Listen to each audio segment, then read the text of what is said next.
मैं देख रहा हूं यहाँ गौ माता का पालन हो रहा है। यहाँ पर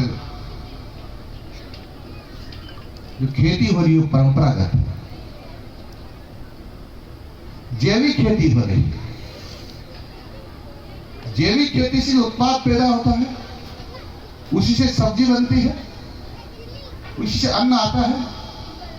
यानी जो खाद्य पदार्थ हैं वो सारे के सारे यही जैविक खेती के माध्यम से मिलते हैं। तो बच्चों में कभी भी किसी भी प्रकार की बीमारी प्रवेश नहीं कर सकती है, क्योंकि खेत जहां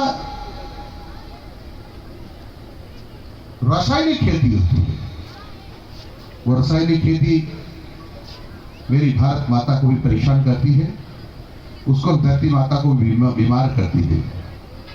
और जब धरती माता का दूध और अन्न हम खाएंगे पिएंगे तो मैं समझता हूं बच्चा भी स्वस्थ नहीं रह सकता। पर इस क्षेत्र में धरती माता को भी रसायन से मुक्त रख करके जैविक खेती से अन्न का उत्पादन करके सुकुमारों को सुपाच्य भोजन देने का काम किया जा रहा है। सराहनीय है। मित्रों, यहां मैं देख रहा हूं कि मैं कई बार सुनता हूं कि जहां माताएं और बहनें होती है वहां कभी चुप नहीं बैठ सकते, ऐसा कहा जाता है। लेकिन मैं यहाँ देख रहा हूँ इतनी देर हो गई लेकिन यहाँ की माता और बहनें भी यहाँ का वातावरण देख करके इतने अनुशासित तरीके से बैठी हुई है कि मुझे लग ही नहीं रहा कि माताएं बैठी हैं या कोई यहाँ उनकी मूर्तियां बैठी हैं। मैं चरणवंदन करता हूँ माता बहनों के, किस वातावरण में अपने आप को ढालने का प्रयास किया उन्होंने। यहाँ पर आजकल हम देखते हैं कि हम भारतीयता से दूर होते जा रहे हैं। विदेश के लोग भारतीयता को अपनाते जा रहे हैं, लेकिन भारतीयता से दूर होते जा रहे हैं। मैंने तो यहां तक देखा कि पेंट को फाड़ फाड़ के पहन रहे हैं, फाड़ के पहन रहे हैं। लेकिन यहां के ऋषि कुमारों का वेश देख करके मैं बहुत ही प्रसन्न हूं कि वेशभूषा भी भारतीय है, कहीं भी इसमें अंग्रेज का पुत्र नहीं है। मित्रों, एक समय ऐसा था हमारे एक देश के एक भाग में भारत माता की जय बोलना अपराध जैसा होता था। आन बान शान का प्रतीक हमारा तिरंगा झंडा भी जैसे कोई अपराध होता था। आज वहां हम स्वतंत्र रूप से हमारा आन बान शान का तिरंगा झंडा फहरा रहे हैं, भारत माता की जय बोल रहे हैं और तिलक लगा करके घूम रहे हैं।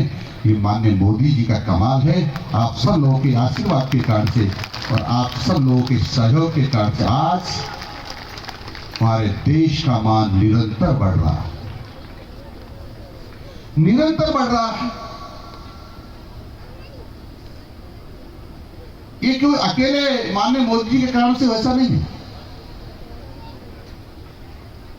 मोदी जी को ताकत मिली है आपके आशीर्वाद की, और आपके आशीर्वाद की ताकत के कारण से मोदी जी के चरणों में आज विश्व भर के लोग नतमस्तक हो रहे हैं। अमेरिका के राष्ट्रपति कभी किसी प्रधानमंत्री को एयरपोर्ट पर लेने नहीं आते थे। आज लाल कारपेट बिछा करके अमेरिका के राष्ट्रपति प्रधानमंत्री जी को लेने के लिए आते हैं, उनका स्वागत करते हैं, अगवानी करते हैं। एक देश के प्रधानमंत्री का चरण वंदन करते हैं, कुछ देशों के प्रधानमंत्री को अपना भोज करते हैं और पूरे विश्व उनकी तरफ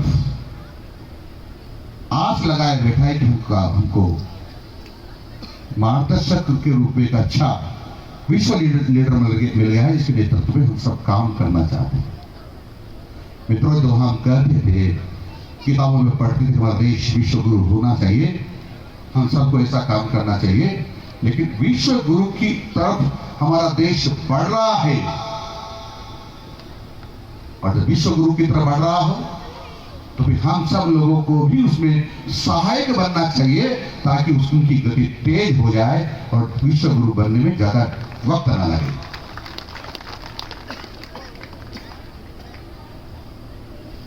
मित्रों, इसलिए हम सब लोगों को अपना परिवार का पालन करने के साथ साथ अनेक प्रकार के गलत रास्ते छोड़कर के सब रास्तों पर चलते हुए देश का मान बढ़ाने में सहायक होना चाहिए।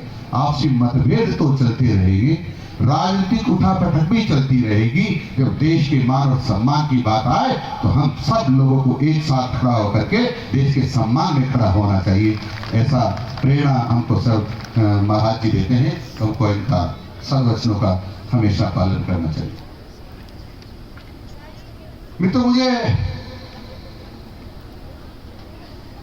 जिम्मा दिया है शिक्षा का, पता नहीं मेरे को क्यों दिया गया। मैं तो गांव का आदमी हूँ, बहुत ठीक गांव का आदमी हूँ।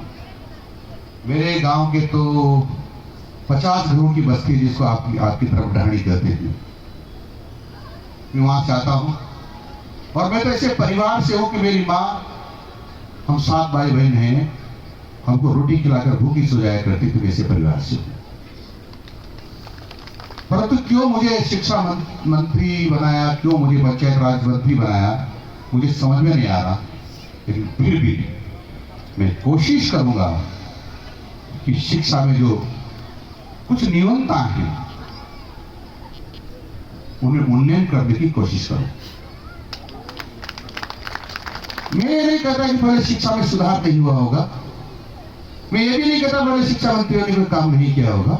बहुत काम किया है और बहुत काम किया है, जिसका परिणाम हम देख रहे हैं कि कई अच्छे लोग यह शिक्षा प्राप्त करके ही आगे बढ़ रहे हैं। लेकिन सुधार की हमेशा आवश्यकता होती है। मैं उन सुधारों की ओर बढ़ने का यत्न करूंगा, कुछ न्यूनता है उनको ठीक करने की कोशिश करूंगा। मैंने 2-3 कोशिश की कि इस राजस्थान की धरती पर सरस्वती मां का अपमान होते मैंने देखा है। विद्यालयों में सरकार एक आदेश भेज दी कि बताइए हमको कि सरस्वती मां की मूर्ति या चित्र और फोटो क्यों लगाते हो। मुझे पता नहीं क्यों भेजा होगा, सरकार को क्या गति होगी। लेकिन मैंने जब ज्यादा जोर लगाया तो लगा कि कुछ लोगों को संतुष्ट करने के लिए, यानी तुष्टिकरण की नीति अपनाते हुए इस प्रकार का निर्णय किया होगा, जो ठीक नहीं था। मैं आपके माध्यम से पूरे प्रदेश को निवेदन करना चाहता हूं कि विद्या के मंदिर में सबसे पहले विद्या की देवी सरस्वती मां का चित्र, मूर्ति या किसी भी प्रकार की प्रतिमूर्ति होना जरूरी है। और उनके चरणों में हम सब विद्या ग्रहण करते आए हैं और करते रहेंगे। मुझे यह भी समझ में नहीं आ रहा है कि आजकल देख रहे हैं हम लोग, मैं अखबारों में पढ़ता हूं, सुनता हूं, विद्यालयों में बहनों के साथ कुछ जगह पर अच्छा व्यवहार नहीं हो रहा है। जहां बच्चों के बहनों के साथ अशोभनीय व्यवहार हो रहा है, जिसको मैं कह भी नहीं सकता हूं, उन सब लोगों की मैं FIR को भी हाथ में लेकर के पुलिस से अधिकारी को मैंने कह दिया है, जाकर के बात करूं। प्रथम दृष्टया पुलिस ने जिसको इसमें आरोपी माना है, ऐसे सब लोगों की संपत्तियों की पहचान कर रहा है। पहचान करके उन्होंने जो अपनी संपत्ति में अनियमितता बरतते हुए बनाई होगी, कमाई होगी, या नियमों का उल्लंघन करके बनाई होगी, तो ऐसी सारी संपत्तियों को जमींदोज करूंगा, यानी बुलडोजर चलाऊंगा। मेरी माता और बहनों का अपमान भी नहीं रहेगा। माता और बहनों का सम्मान माननीय भजन लाल जी शर्मा की सरकार में सर्वोच्च है। उसके परिणाम क्या होंगे भगवान जाने, लेकिन हम तो उनको किसी भी कीमत पर छोड़ेंगे नहीं, ताकि किसी की हिम्मत ना हो आगे किसी माँ बहन की तरफ कोई गलत निगाह से देख सके। ऐसा हमारा प्रयास रहेगा। मुझे बहुत दुख होता है कि विद्यालय के समय में से लोग निकल करके बालाजी भैरव जी की पूजा करने 3-4 घंटे निकल जाते हैं, नमाज पढ़ने चले जाते हैं। 5 बार नमाज पढ़ने चले जाओगे तो पढ़ाएगा कौन? अब कोई भी बालाजी भैरव जी की पूजा करने के नाम पर या नमाज पढ़ने के नाम पर विद्यालय नहीं छोड़ेगा। यदि विद्यालय छोड़ेगा तो उसके खिलाफ कड़ी कार्रवाई करूंगा। मेरे लिए माननीय भजन लाल जी शर्मा के लिए जो मुख्यमंत्री हैं, उनके लिए छात्रों का हित सर्वोपरि है। उसके बाद दूसरों का हित साथ सकते हैं, लेकिन छात्रों की को नुकसान की कीमत पर हम किसी भी कीमत पर हम दूसरों का हित नहीं करेंगे। हमारा सर्वोच्च प्राथमिकता छात्रों का हित। मित्रों, मैंने दुस्साहस किया है, 2 दिन पहले एक आदेश जारी करिए। कुछ लोगों ने नाराजगी जाहिर की है, कुछ ने अच्छा भी कहा। 100 नंबर का जो पेपर होता है तो 20 नंबर उसको कहते हैं सेशनल मार्क्स होते हैं। 80 नंबर थ्योरी के होते, लिखित के होते हैं। उसमें से तो कितने भी नंबर ले आओ, लेकिन टोटल मिलाकर 33 नंबर हो जाना चाहिए तो आप पास हो जाओ। अब ऐसा नहीं चलेगा। हमेशा जितना आपका सेशनल में नंबर आएगा उसका 50% थ्योरी में भी आना जरूरी है, तभी पास माना जाएगा, नहीं तो नहीं माना जाएगा। और इसके कारण से, नहीं होने के कारण से आज के बच्चों को पढ़ना लिखना ही नहीं आ रहा। आज भी अखबार में पढ़ा होगा आपने, एक पेज पर बहुत बड़ा सारी आएगी, इसको 8वीं के पढ़ने वालों को ये लिखने नहीं आया, वो लिखना नहीं आया, वो लिखना क्यों नहीं आया? तो अध्यापक जानते हैं पास तो हो ही जाएंगे, हम 20 नंबर तो दे ही देंगे। और इधर थोड़ा बहुत नंबर है, कहीं ऑब्जेक्टिव टाइप क्वेश्चन हुए और उसको कोई लड़का ये सोच ले वो तो सब में ए लिखना है, तब भी उसको 13 नंबर आ सकते हैं 80 में। नहीं, इसका आप अगर नहीं पढ़े तब भी आ सकते, तो ऐसी पढ़ाई क्या लेना?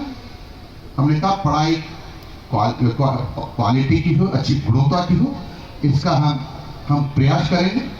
और मेरा हमेशा यही रहता है कि संस्कारों का शिक्षा में संस्कारों का समावेश हो, और इसलिए प्रयत्न कर रहा हूं मैं विद्वजनों से मिलकर के किसको कैसे किया जा सकता है उसका यत्न कर रहा हूं। और जो नई शिक्षा नीति आ रही है उसमें काफी कुछ अच्छा है। कांग्रेस की सरकार ने उसमें कुछ गड़बड़ करने की कोशिश की, संशोधन करके हम संशोधनों को रद्द करने का यत्न करेंगे। और जो शुद्ध शिक्षा नीति जो भारत सरकार ने जारी की है उसके हिसाब से हम राजस्थान में शिक्षा देने का यत्न करेंगे, ताकि बच्चा जब शिक्षा प्राप्त करके निकले अपने रोजगार को प्राप्त कर सके। कई बार बच्चों के मन में रहता है कि मैंने राजनीतिक शास्त्र पढ़ ली तो मैं मैथमेटिक्स कैसे पढ़ूंगा? अब नई शिक्षा नीति में यह भी है, तुम्हारे मन में जो विचलन था, जो कमी थी, अब राजनीतिक शास्त्र के साथ साथ आप गणित भी पढ़ सकते हैं, ऐसा भी प्रावधान है इस नई शिक्षा नीति में। इसलिए चिंता करने की जरूरत नहीं है। इसलिए मैं आप सब लोगों से प्रार्थना करता हूं कि आप सब लोग शिक्षा मंत्रालय का सहयोग करें। मैं बहुत दुखी रहता हूं जब एक बार माननीय नरेंद्र जी मोदी ने कहा कि राजस्थान बहुत गंदा रहता है, जगह जगह कचरे के ढेर हैं, नालियों में कीचड़ है, स्कूलों में जाओ तो कोई शौचालय की चिंता नहीं करता, वो गंदे रहते हैं। और उन्होंने ये भी जिम्मा मेरे को दिया है कि राजस्थान रोज स्वच्छ रहना चाहिए। हमारे पास पैसे की कोई कमी नहीं, छोटी से छोटी ग्राम पंचायत में भी 8 से 10 लाख रुपए साल के स्वच्छता के लिए आते हैं। उसका कई बार सरपंचगण दुरुपयोग करते, दूसरे निर्माण के काम में लगा देते हैं, जो ठीक नहीं है। अब अपने आदेश जारी कर दिए हैं कि जो फाइनेंस कमीशन का पैसा आता है स्टेट का, केंद्र का, उन दोनों का मिलाकर जो 60% पैसा स्वच्छता में खर्च करना है, उसी में खर्च करना होगा, ताकि रोज राजस्थान साफ रहे, हर गांव साफ रहेगा, गली मोहल्ला हर रोज साफ रहेगा, तो राजस्थान रोज साफ रह सकता है। उसके अलावा भी और भी साधन चाहिए हमारे पास है। हम स्वच्छ भारत मिशन में हम उनको घर घर कचरा इकट्ठा करने की गाड़ियां दे सकते हैं, झाड़ू निकालने के लिए नए तरीके के झाड़ू दे सकते हैं। कई प्रकार के जो साधन चाहिए हम साधन उपलब्ध कराएंगे, लेकिन हमको राजस्थान स्वच्छ चाहिए। मित्रों, इस सरकारी मशीन भी करेंगे, लेकिन आप लोगों का फिर सहयोग चाहिए। प्रदेश का जो चिकित्सा का व्यय होता है बचे, तो उससे राजस्थान का विकास हो, इसलिए जनता की सहभागिता चाहिए। और जनता की सहभागिता के लिए मैं आपसे प्रार्थना करना चाहता हूं कि महीने में एक बार हम सब गांव के लोग मिलकर के 4-5 घंटे लगाएं और सब महिला पुरुष बहने भाई वृद्ध जवान सब मिलकर के, चाहे के सरकारी कर्मचारियों जनप्रतिनिधियों सब मिले और अपने अपने गांव को साफ करेंगे। 1 महीने में एक बार हमारा राजस्थान रोज साफ रह सकता है। इसमें मुझे आपसे लोगों का सहयोग चाहिए। मैं आपसे प्रार्थना करता हूं और निवेदन करके जानना चाहता हूं, क्या इसमें आप